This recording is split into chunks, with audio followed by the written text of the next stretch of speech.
अयोध्या में कानून का महाभूकंप, फर्जी मुकदमों और पुलिसिया साजिश पे कोर्ट का करारा वार, तत्कालीन सीओ दरोगा समेत 5 पे संगीन धाराओं में केस दर्ज। खबर विस्तार से। जनपद अयोध्या में पुलिसिया साजिश और फर्जी मुकदमों से जुड़ा एक सनसनीखेज मामला निर्णायक मोड़ पे पहुंच गया है। कोतवाली बीकापुर क्षेत्र के प्रकरण में मुख्य न्यायिक मजिस्ट्रेट फैजाबाद की अदालत ने ठोस साक्ष्यों के आधार पर तत्कालीन सीओ दरोगा समेत 5 लोगों पर संगीन धाराओं में मुकदमा दर्ज हुआ।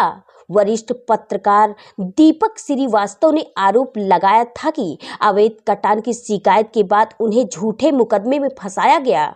हाई कोर्ट के वरिष्ठ अधिवक्ता मार्तंड प्रताप सिंह की प्रभावी पैरवी के बाद कोर्ट ने सख्त रुख अपनाया, जिससे पूरे जनपद में हड़कंप मच गया है।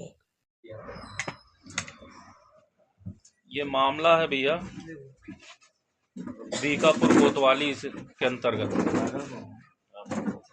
अपराध कारित हुआ है। इनके परिवादी के साथ दीपक श्रीवास्तव जी जो हमारे बगल बैठे हुए हैं, ये बीकापुर कोतवाली अंतर्गत ग्राम शिवतर के ये मूल निवासी हैं और पेशे से वरिष्ठ पत्रकार। इन्होंने आपराधिक परिवाद सन 2022 के तत्समय पुलिस क्षेत्र अधिकारी बीकापुर थे सत्येंद्र भूषण त्रिपाठी, उनके अंडर स्टाफ उप निरीक्षक मिथिलेश चौहान और इस क्षेत्र के जहां का घटना स्थल है, जहां घटना कारित हुई है, कथित घटना, वो पेट्रोल पंप है। उसके पेट्रोल पंप मालिकान हैं जितेंद्र नाथ उपाध्याय, योगेंद्र नाथ उपाध्याय और उनका मैनेजर शिवशंकर पांडे। 5 लोगों के विरुद्ध इन्होंने आपराधिक परिवाद दाखिल किया है। नक्सल में मामला इनका ये है कि इनके विरुद्ध सन 2022 में 10 अप्रैल 2022 की घटना और 4 मई 2022 की घटना पेट्रोल पंप पे फर्जी गुंडा टैक्स वसूली और 420 अपने आप को फर्जी पत्रकार दिखाते हुए संबंधित झूठी कहानी गढ़कर ये हमारे जो इनके विरुद्ध इन्होंने सीओ के परिवाद दाखिल किया है सत्येंद्र भूषण त्रिपाठी और वो उनके अंडर स्टाफ दरोगा भी मैंने बताया मिथिलेश चौहान, और ये पेट्रोल पंप मालिकों ने एक साजिश करके आपस में ये कि इनसे फिरौती मांगी गई। 10/4/22 को इन्होंने पहले 25,000 रुपये वहाँ जाके फिरौती मांगी, तो उसमें से इन लोगों ने सिर्फ 5,000 रुपया दिया और जो बकाया 20,000 रुपया था गुंडा टैक्स का, वो 1.5 महीने बाद ये फिर मांगने पहुंचे। तो और जब उन लोगों ने देने से मना किया तो इन लोगों आमादा फौजदारी हो गए, मारपीट की घटना कारित की। तो यही सब झूठी कहानी गढ़कर इनको फर्जी मुकदमे में इनके खिलाफ मुकदमा लिखाया, जिसमें गुंडा टैक्स वसूली की धारा थी, फ्रॉड की धारा थी कि अपने आप को फर्जी पत्रकार बताया। ये सब घटनाएं दिखाते हुए कि जान से मारने की धमकी दी। इनके विरुद्ध FIR दर्ज करके इनको जेल भेज दिया बिना इनका पक्ष सुने, और इनका 50,000 रुपया भी छीन लिया जब फर्जी इनका चालान किया गया, और इनका मोबाइल भी छीन लिया, और जिसमें से सिर्फ 19,500 की रिकवरी इनके पास से गिरफ्तारी के वक्त दिखाई।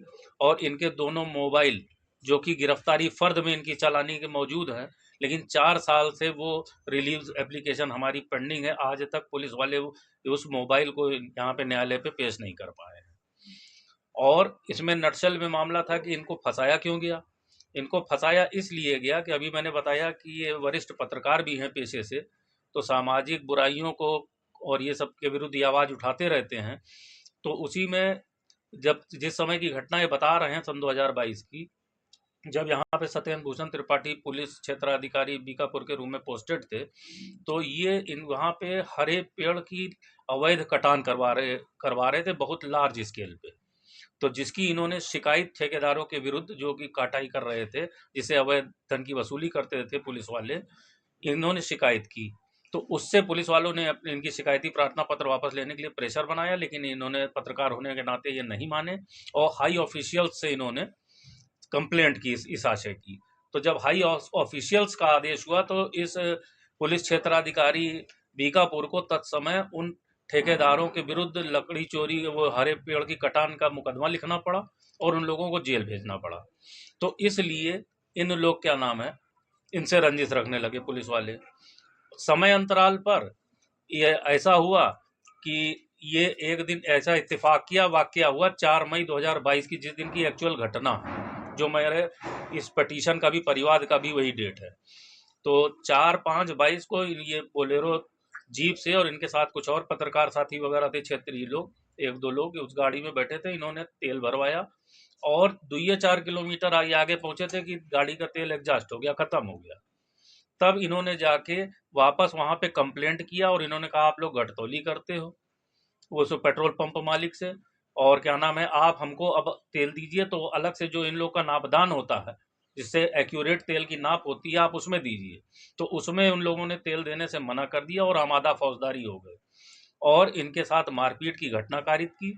और इसी चीज की जब ये कंप्लेंट लिखाने गए तो पुलिस वाले पहले से इनसे रंजिश रख रहे थे, तो उनको एक मौका मिल गया। उन्होंने इन पेट्रोल पंप वालों को, मालिकों को टूल बनाकर एक फर्जी घटना कि यही जो अभी मैंने आपके सामने बयान किया कि 1-1.5 महीना पहले की घटना दिखाते हुए कि इन्होंने 25,000 रुपये गुंडा टैक्स वसूली मांगी थी, जिसमें से 1.5 महीना पहले मात्र 5,000 रुपया इनको मिला था और 20,000 रुपया गुंडा टैक्स का बाकी था। तो ये 1.5 महीने बाद फिर लेने गए थे और जब नहीं दिया तो इन लोग ने आमादा फौजदारी होकर इनके साथ मारपीट की घटना कारित की। और उस समय के इंस्टांस का सबसे महत्वपूर्ण पहलू ये है कि जिस समय की घटना ये बता रहे हैं 10/4/22 की, 1.5 महीना पहले की, तो ये परिवादी दीपक श्रीवास्तव जो पत्रकार जी हैं, ये उस समय बालाजी का दर्शन करने गए थे। ये यहाँ पे अयोध्या जिले में, फैजाबाद जिले में, बीकापुर क्षेत्र में उपस्थित ही नहीं थे। इस आशय की इनके पास अपने केस के समर्थन में साक्ष्य के रूप में इनके पास बालाजी का वहाँ पे दर्शन करने के उस दौरान के सीसीटीवी फुटेज हैं, इनके वीडियो कॉल डिटेल हैं और इनके बहुतेरे साक्ष्य हैं वहाँ पे, टिकट वगैरह, कि जिससे ये साबित होता है कि 10/4/22 की घटना जो इन्होंने, पुलिस वालों ने उस एफआईआर का पार्ट बनाया है, उस डेट में ये थे ही नहीं फैजाबाद जिले में, अयोध्या जिले में। और जो दूसरी घटना ये लेटेस्ट दिखा रहे हैं कि 20,000 रेस्ट ऑफ अमाउंट जो ये गुंडा टैक्स का लेने पहुंचे थे पेट्रोल पंप पे, उस दिन उसी सेम स्पॉट पे पीआरबी की पूरी पिकेट पुलिस की मौजूद थी और वो सीसीटीवी फुटेज में ये कैद है कि जिस समय की घटना हो रही है, जो इन्होंने बताया कि गुंडा टैक्स वसूली लेने गए थे, वहां पे सारे पुलिस वाले पीआरबी के और पूरे इनके पेट्रोल पंप के स्टाफ और ये तनहा 1-2 लोग वहां पे, जो इन्होंने कहा नापदान में दे दो, जब भी गुंडा टैक्स की घटना बता रहे सब मौजूद थे। तो ये दोनों, ये उस समय गुंडा टैक्स वसूली हो पाना संभव ही नहीं था कि पूरी पुलिस टीम के सामने पेट्रोल पंप मालिक से एक्सटॉर्शन मनी मांगी जाए।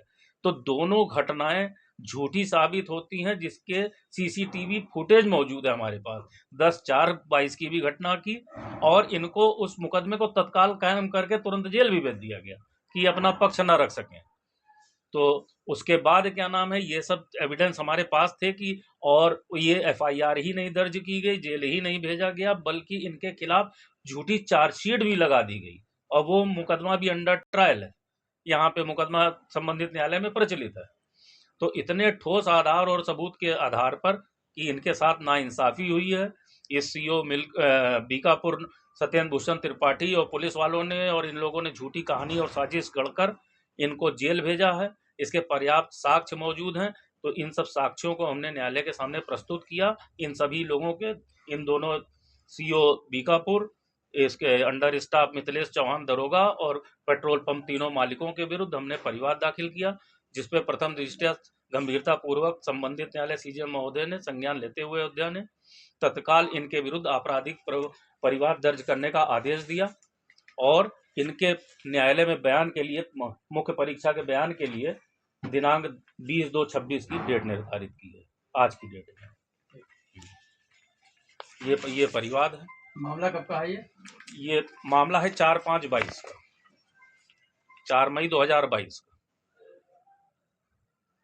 करके वो इनको 6 तारीख को जेल भेज दिया था। और इनके मोबाइल रिलीज एप्लीकेशन में आज तक पुलिस वाले इनके मोबाइल न्यायालय के सामने नहीं पेश कर पा रहे हैं। ये भी एक बहुत महत्वपूर्ण पेश फंसा हुआ है कि इनके साथ नाइंसाफी हुई है और पुलिस वालों ने इनको दुरुपयोग करके इनकी मानहानि की। इस मामले को लेकर के जिस तरह से आज आप इसे मिले हैं और ऐसा वाकया आपके साथ हुआ, क्या कहना चाहेंगे मीडिया के सामने? मैं कहना चाहूँगा कि आज सत्य की जीत हो रही है। मेरे खिलाफ फर्जी मुकदमा लिखा गया था, मुझको बहुत प्रताड़ित किया गया था, कसूर मेरा सिर्फ इतना था कि मेरे गांव में एक हनुमान जी का मंदिर है जिसका मैं सर्वहाराकार हूँ। उस मंदिर पर पेड़ों की चोरी हो रही थी, कटाई हो रही थी अवैध, और विशेष समुदाय के लोगों द्वारा काटा जा रहा था, जिसकी शिकायत मैंने सीओ बीकापुर से की और कोतवाल से की। तो वो मुझे 3 महीने तक दौड़ाते रहे कि आज करेंगे, कल करेंगे, परसों करेंगे, मेरा मुकदमा नहीं दर्ज किए। तो फिर मैंने डीजीपी को फ़ोन किया, उनको अपनी बात बताई, तो उनके आदेश पे मेरा मुकदमा दर्ज हुआ। उसके बाद मैं पेट्रोल पंप पे गया एक बार 4-5 तारीख को पेट्रोल भराने। उससे पहले भी मैं 3-5 को गया था, तो मैंने 500 का तेल डलवाया गाड़ी में और उसका गूगल पे से पेमेंट किया। मेरी गाड़ी में तेल मुझे लगा कि सही नहीं दे रही, गाड़ी बंद हो गई मेरी। मैंने उनसे कहा कि नाप कर तेल दे दीजिए, तो नाप कर तेल देने में मना किए। और मेरे ऊपर जो है उस समय मौके पर 112 पुलिस भी वहाँ पे खड़ी थी, मुझ पे रंगदारी का मुकदमा दर्ज करा दिया गया। आज मैंने परिवार दर्ज करवाया अधिवक्ता मातम प्रताप सिंह के माध्यम से, और सीजीएम न्यायालय में मेरा मुकदमा दर्ज हुआ। किसके खिलाफ?